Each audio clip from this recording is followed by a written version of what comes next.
ఇప్పుడు మనం నూతన సంవత్సరం శ్రీ విశ్వాసు నామ సంవత్సరం ఉగాది వేళ విషయంలో ద్వాదశ రాశిలో 11వ రాశి కుంభరాశి వారి జ్యోతిష్య బలం భూత భవిష్యత్ వర్ధమానం ఎలా ఉందో చూద్దామండి. గవ్వల శాస్త్ర ప్రకారం ఈ గవ్వలు 9 గవ్వలు 3 సార్లు వేసి వాటిని లెక్కబెట్టి చూస్తామండి.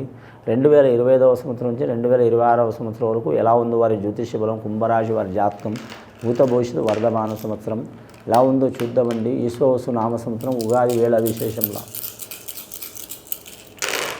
కుంభరాశి వారి జాతకంలో 3 గవ్వలు పడ్డాయండి. గురు మహారదశ గవ్వలు పడ్డాయి. గురు మహారదశ గవ్వలు అంటే విష్ణు ఈశ్వర్ బ్రహ్మ, అలాగే తల్లి తండ్రి గురువు, అలాగే ఆ పార్వతీమాత శక్తిదేవత, అలాగే లక్ష్మీదేవత, జ్ఞానదేవత సరస్వతి, ఇది ఆ 9 మంది సహకారం తప్పకుండా ఉంటుందండి. తల్లిది కానీ తండ్రిది కానీ గురువుది కానీ, అలాగే శివుడిది కానీ, అలాగే బ్రహ్మదేవుడిది కానీ, విష్ణుమూర్తిది కానీ, అలాగే అమ్మవారు పార్వతీదేవత కానీ, సరస్వతి దేవత కానీ, అలాగే లక్ష్మీదేవత కానీ కటాక్షం తప్పకుండా ఉంటుంది ఈ రాశి వారి జాతక బలంలా. కానీ ఈ రాశి వారికి ఎల్నాటి శని ప్రభావం ఎక్కువ ఉన్నది కాబట్టి ఇబ్బందులు చాలా ఉంటాయండి. అడుగడుగున ఆటంకాలు, చిక్కులు, చికాకులు ఉంటాయి. నమ్మిన వారు మోసం చేసే అవకాశం ఉంటుంది.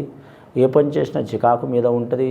కానీ మీరు జాతక బలంలో చూడాలంటే మాత్రం ముఖ్యంగా ఆరోగ్యంలో చిక్కులు, చికాకులు వచ్చే అవకాశాలు ఉన్నాయి. కొన్ని ఔషధాలు సేవనాలు చేసే అవకాశం ఉందండి.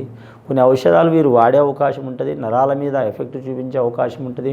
బొక్కల మీద ఎఫెక్ట్ చూపించే అవకాశం ఉంటుంది. వీరికి ఎల్నాటి శని ప్రభావం ఉన్నా కూడా మాత్రం గురుబలం ఉంది కాబట్టి వీరు దొంగల దొరల తక్కువలో ఎక్కువలో ఎక్కడ పోయినా గెలిచి వచ్చే అవకాశం ఉంటుంది. మాట చలామణి చాలా ఉంటుంది. వీరికి మాత్రం గృహ మార్పిడి కానీ, ఉండే స్థాన మార్పిడి కానీ, ఉండే ఊరి మార్పిడి కానీ ఖచ్చితంగా కలుగుతుందండి.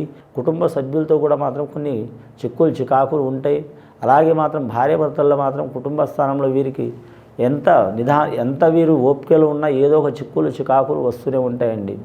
ముఖ్యంగా రాజకీయ రంగంలో అయితే వీరికి తిరుగు ఉండదు. వీరి జాతక బలానికి వీరి జాతకంలో రాజకీయ రంగంలో మాత్రం ఖచ్చితంగా వీరికి నామినేట్ పదవి ఏదైనా ఒకటి ఇచ్చే అవకాశం ఉంటుందండి. రాజకీయ రంగంలో వారికి తిరుగు ఉండదు. వ్యాపారస్తులకు మాత్రం సరి సమాన యోగ బలం ఉంటుంది. కానీ మాత్రం ముఖ్యంగా వ్యవసాయం చేసే వారికైతే మాత్రం 2 పంటలు, ఒక పంట లాభం ఉంటుంది, ఒక పంట నష్టం ఉంటుందండి.